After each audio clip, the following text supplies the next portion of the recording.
គុណពុកសែនធ្ងន់លើលំពេកក្រៃតស៊ូដើម្បីកូនថ្លៃប្រឹងប្រែងធ្វើការមិនហត់លំបាំងយ៉ាងណាក៏ម៉ែពុកមិនដែលនឹងមាត់តស៊ូព្យាយាមអំណត់ដើម្បីកូនក្រុមគ្នាពីថ្ងៃដល់យប់ម៉ែពុកគ្មានពេលទំនេរសែនរវល់ខ្លាំងម្លេះទេធ្វើដើម្បីកូននាងម្នាក់ពេលឃើញកូនសុខហើយម៉ែពុកសប្បាយចិត្តណាស់ប្រឹងប្រែងរហូតដល់ចាំងម៉ែពុកមិនរុញរីញ៉ាហោពេញខ្លួនបំពួនលាការឈឺចាប់ចងចាំពាក្យម៉ែពុកប្រាឲ្យកូនខំប្រឹងរៀនសូត្រដើម្បីអនាគតត្រូវរៀនខំមាត់អមណោតស៊ូដើម្បីថ្ងៃមុខជីវភាពកូនល្អប្រសើរលើកដៃប្រណម្យសំពាំងអរគុណម៉ែពុកដែលស្រឡាញ់ថ្នាំងថ្នមកូនឲ្យកូនបានល្អបែបនេះកូនសូមសន្យានៅថ្ងៃនេះនឹងថែម៉ែពុកលែងឲ្យម៉ែពុកអើយហត់លំបាដូចគ្រាមុនទៀតឡើយ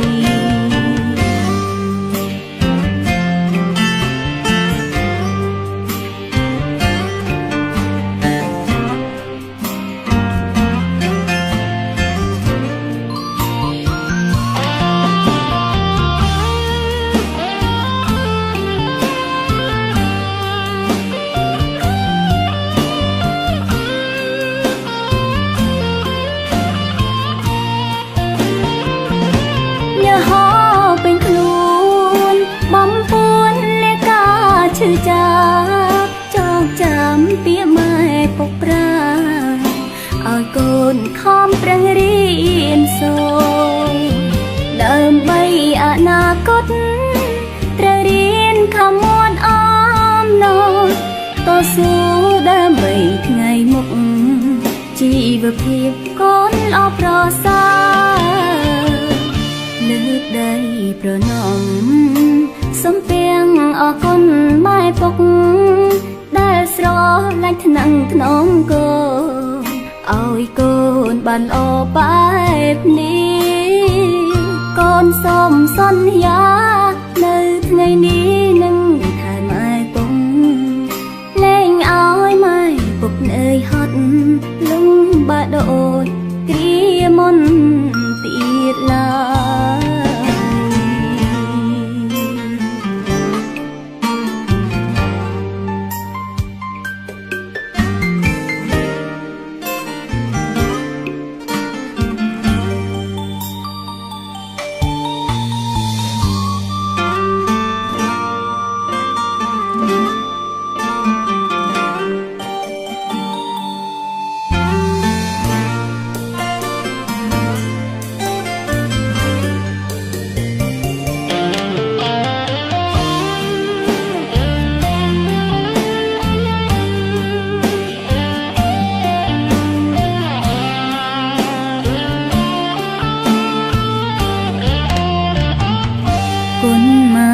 គុណពុកសែនធ្ងន់លើលំពេកក្រៃតស៊ូដើម្បីកូនថ្លៃប្រឹងប្រែងធ្វើការមិនហត់លំបាំងយ៉ាងណាក៏ម៉ែពុកមិនដែលនឹងមាត់តស៊ូព្យាយាមអំណត់ដើម្បីកូនក្រុមគ្នាពីថ្ងៃដល់យប់ម៉ែពុកគ្មានពេលទំនេរសែនរវល់ខ្លាំងម្លេះទេធ្វើដើម្បីកូននាងម្នាក់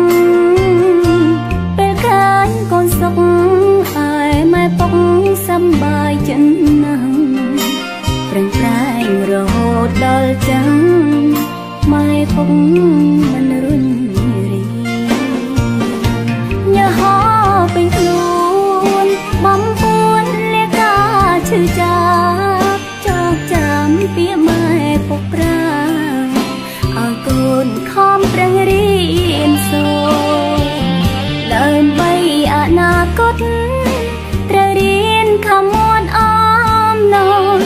តស៊ូដើម្បីថ្ងៃមុខជីវភាពកូនល្អប្រសើរលើកដៃប្រណម្យសំពាំងអរគុណម៉ែពុកដែលស្រឡាញ់ថ្នាំងថ្នមកូនឲ្យកូនបានល្អបែបនេះកូនសូមសន្យានៅថ្ងៃនេះនឹងថែម៉ែពុកលែងឲ្យម៉ែពុកនឿយហត់លំបាកដូចគ្រាមុនទៀតឡើយ